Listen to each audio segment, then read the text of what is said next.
right, welcome back, founders. Great to have you here for part 2 of Better Understanding Debt Financing. We are joined in the lab by NTN Pro, Shannon Pestun. Shannon is the founder and CEO of Pestun Consulting, and she's also the co-founder of the Finance Cafe, which is an online financial literacy program specifically for women entrepreneurs. So Shannon, thanks for coming back here for part 2, where we're getting into debt. Another one of my, I love this topic. So let's keep it rolling. I'm happy to be in part 2 as well. So thank you. All right. So part 2, what we really want to cover off on is really understanding what the lender is going to be looking at, some of the criteria as you now approach the lender, what you would take into consideration to either yay it or nay the plan itself. All right. Where do you want to start on this one? Well, I'm going to start with the 5 C's of credit, but I'm going to just back up a second and talk about, I really wish that this is something that lenders could do a better job on. I wish they could really educate the borrowers when they're coming in to say, here's how we're going to be looking at the deal. And this is an area that I think is a huge growth opportunity, because what happens is sometimes entrepreneurs are going to come in, and if they get a no, they have no idea why. And they don't know how this whole thing balances out to say, are you a credit-worthy business and are you a credit-worthy entrepreneur? So we're going to get into the 5 C's of credit. I'm going to talk to you about some of the key pieces that the bankers are looking at when they're assessing your deal. The first one is character. And this is a loaded one. And sometimes with character, this is where relationships come into play. This is where your personal credit score comes into play. It's helping to assess you as the borrower, as an individual. What do we know about you? What do we know about Tanya? What do we know about her passion? What do we know about her in the industry? What do we know about her past credit history and her history of repaying bills? And character becomes really important in credit, because often, as the saying would go, the best way to predict future behavior is to look at the past. And this character is while it's super important, I want to say that even people that don't have perfect credit scores can still go in for lending, because there's five criteria here. So we'll talk about the balance of all of these. But you don't have to have perfect credit to go into the financial institutions. And I think that's really also important to highlight, because a lot of people shy away saying, oh, I've got a little blemish here that I don't want to talk about.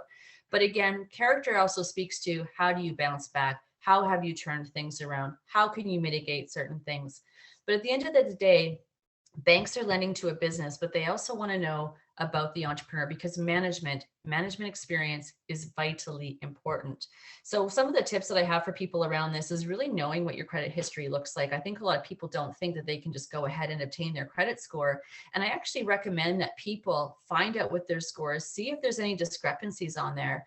Many times when we would go into lending, and when you are going for lending, the bank is going to ask to do a credit search on you. That is a given. So these things are going to come up, but sometimes there's mistakes that are sitting on your credit bureau that are impacting your score. So if you don't know to pull it, you might have cleared something up years ago that is still sitting there impacting you. So that's the first 5 C's. So banks are going to assess it through third-party documents like an Equifax, like looking at your credit score. They're going to take a look at what your business experience is, how you're going to perform as an entrepreneur. So any awards, any reputational things that you want to promote, now is your time. And also, this is where the relationship that you have with the banker comes into play, again, because a banker is going to speak to your character. So that's the first C. Any questions on that one, Tanya, before I move in? Oh, well, I actually want to do a happy dance. Everything you were saying, I was like, yes. So many founders resist looking at their credit score. They're afraid of what it's going to say.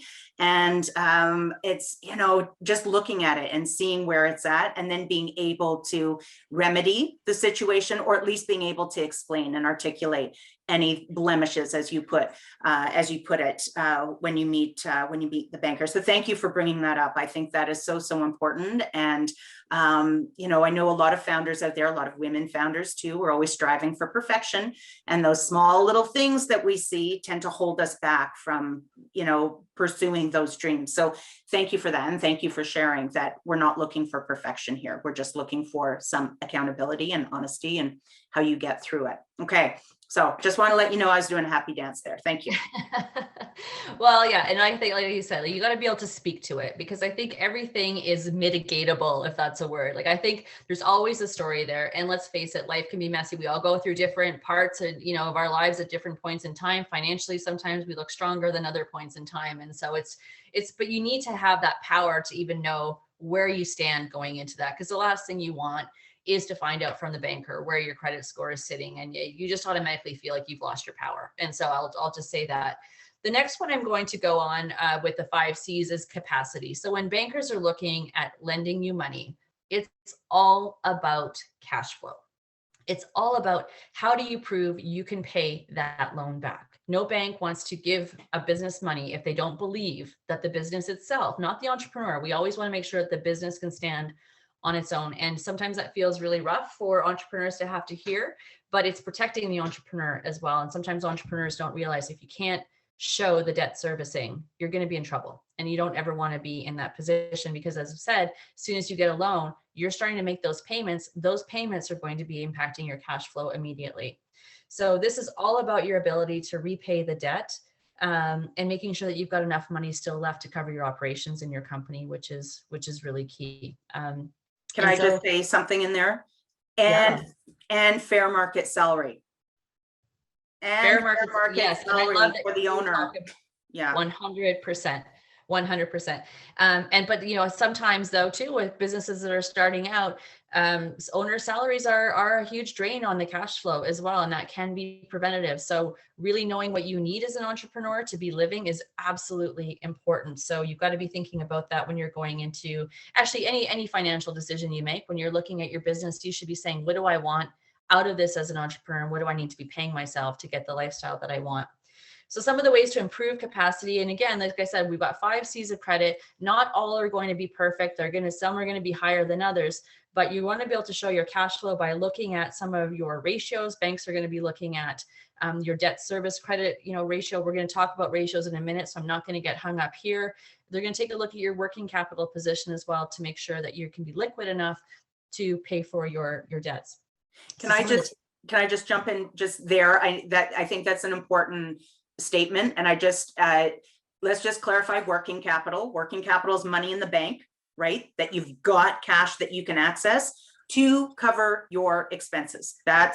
Is that what you mean by liquidity? That this is a well-greased machine, money comes in, you can cover expenses, you're liquid. Okay, I just wanted to clarify that. Yeah, 100%. It's that you got enough assets sitting in your current assets that you can convert something. If it's not cash, you convert it very quickly to pay your bills on time is what's really important there. Thanks, Shannon. So that's capacity, showing that the business has the capacity to repay the debt. The next 5C is capital. And this is all about the entrepreneur showing that they have skin in the game. So if you think about it, you want to put it into, sometimes this analogy works good, but you buy a house. The bank is never going to pay a mortgage or give you a mortgage that's to the full value of your house. They're going to expect that you have some equity, something that you're putting into that mortgage as well. The same is true in business lending. And this is really important for entrepreneurs to know, because there's a ratio, again, we'll talk about ratios in a moment, but there's a ratio that actually measures how your company is funded. And banks and investors want to see that you have skin in the game and that you have an investment in there. We call this your owner's equity. So how much equity do you have in the company? And that's really, really important.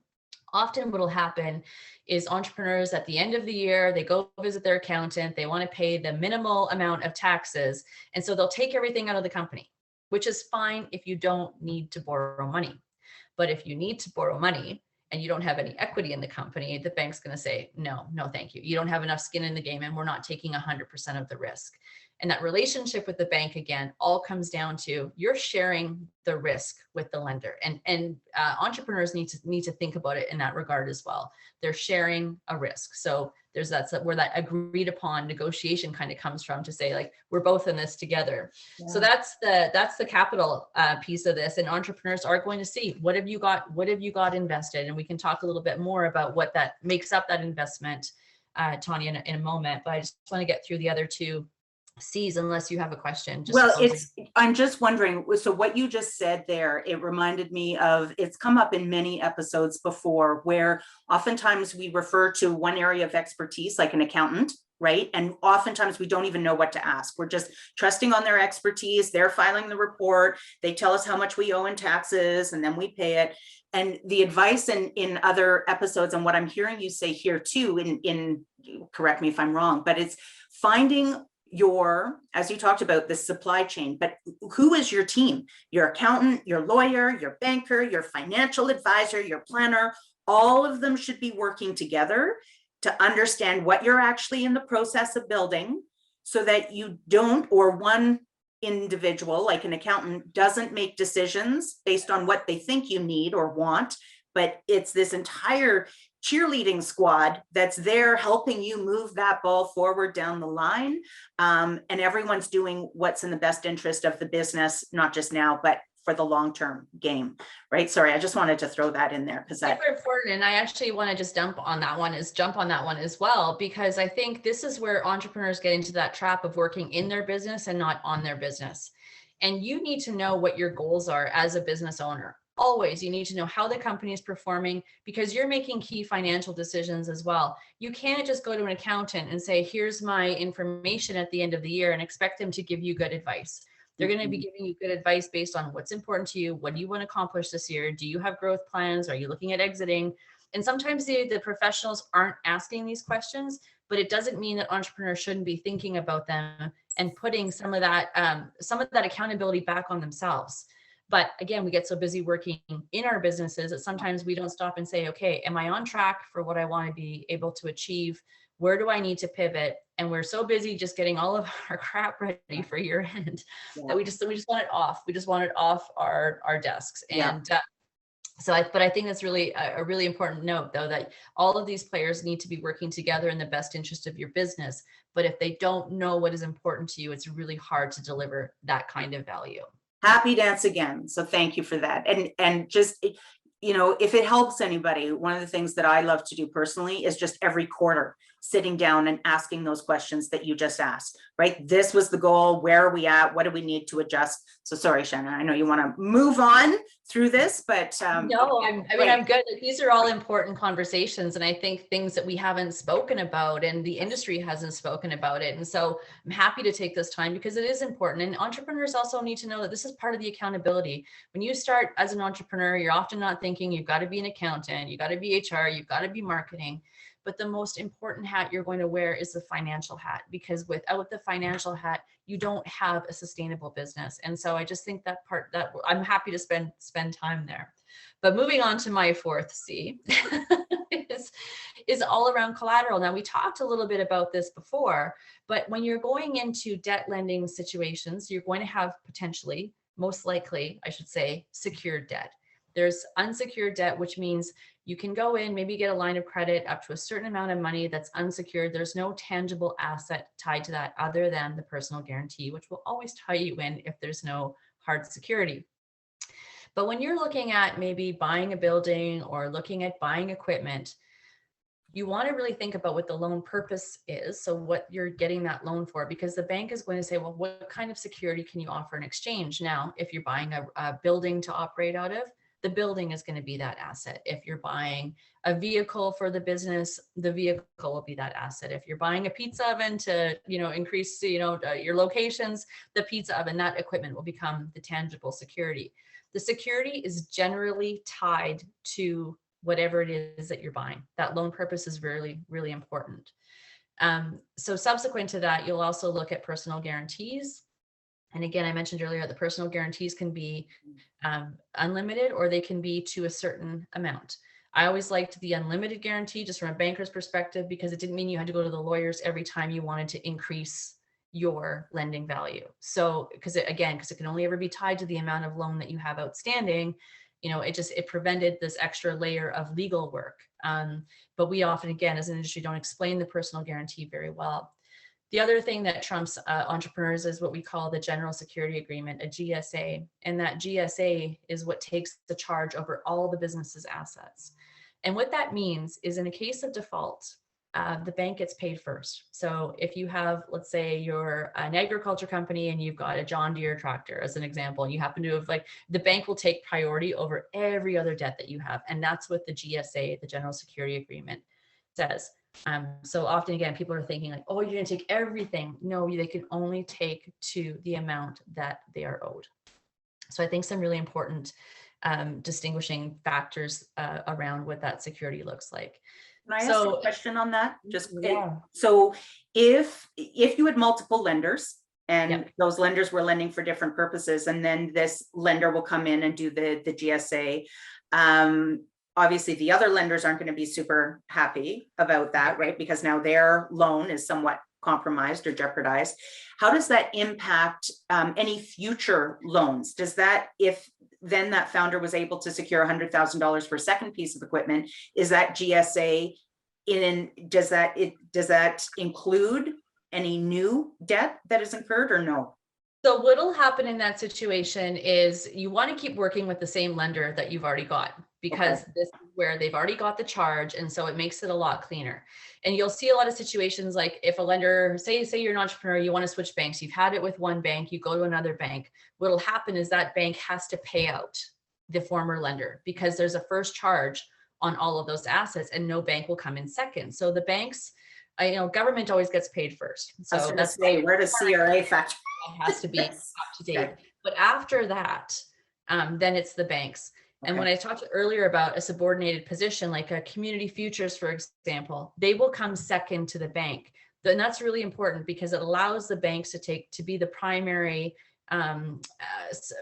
secured lender, creditor. Okay. And so that's what that means. So when you're dealing with the security panel of a deal, of a loan, banks, we often call them deals, but when you're dealing with the security panel, you're going to expect, like I said, a personal guarantee.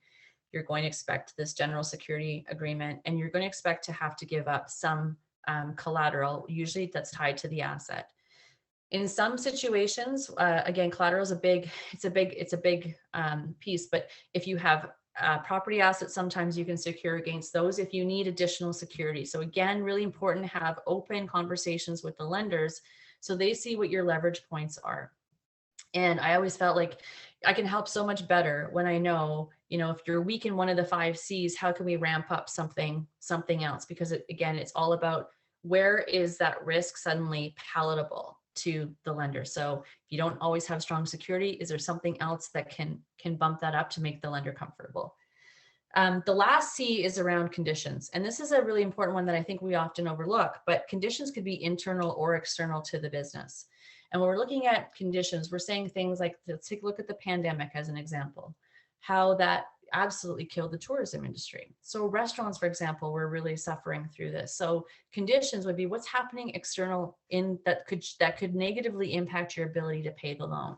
So lockdown measures, as an example, people couldn't go to restaurants. And so there's a negative condition. There's also positive conditions that can open up. For example, something really great might be happening. A new, let's just say a new tourist grants or something have opened up and tourism is going to suddenly boom. That's a positive external factor to you.